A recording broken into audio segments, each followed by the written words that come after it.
अक्सर ये देखा जाता है कि जब हम किसी भूमि विवाद को लेकर या कोई ऐसे भूमि संबंधी मसलों को लेकर मध्य प्रदेश भू राजस्व संहिता की धाराओं के अंतर्गत हम जब तहसीलदार या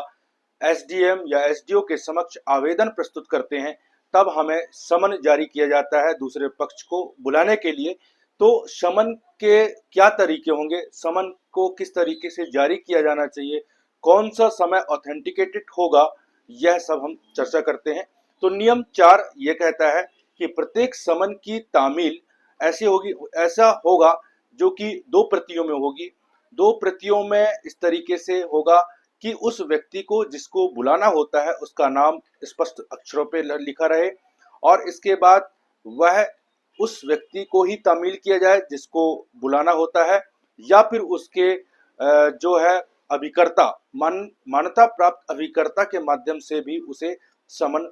दिया जा सकता है, उसे तामील करवाई जा सकती है। वहीं दूसरा देखते हैं नियम 5। नियम 5 में यह बताया है कि समन किए गए व्यक्ति ना मिले या फिर उसके जो मान्यता प्राप्त अभिकर्ता ना मिले तब क्या होगा। तो ऐसे स्थिति में कुटुंब के जो वयस्क व्यक्ति है उसको भी समन किया जा सकता है, जो उसके साथ रहता हो, उस व्यक्ति को के साथ रहता हो जिसको न्यायालय बुला रही हो।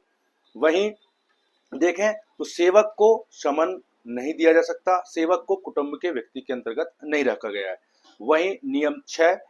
6 ये कहता है कि समन किए गए व्यक्ति या अभिकर्ता की समन की अभिस्वीकृति पर हस्ताक्षर किया जाएगा। मतलब जो नोटिस जारी होगा उस पर जिसको समन किया गया है उस व्यक्ति का हस्ताक्षर होना जरूरी है, और हस्ताक्षर होने के पश्चात वह जो दूसरी प्रति है वह न्यायालय में लाया जाएगा।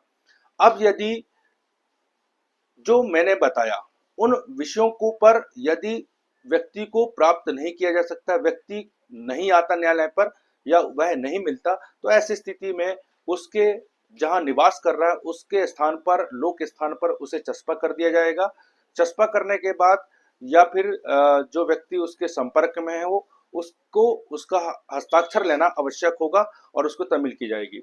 वहीं यदि वह व्यक्ति और नहीं मिलता तो नियम 8 ये कहता है कि उसकी एक प्रति उसके गृह के मतलब घर के सामने चस्पा कर दी जाएगी, या लोक स्थान में चस्पा करके वहां के किसी एक व्यक्ति का जो प्रतिष्ठित व्यक्ति है उसका हस्ताक्षर, नाम और पता लिखकर उसे न्यायालय में पुनः प्रस्तुत करना होता है।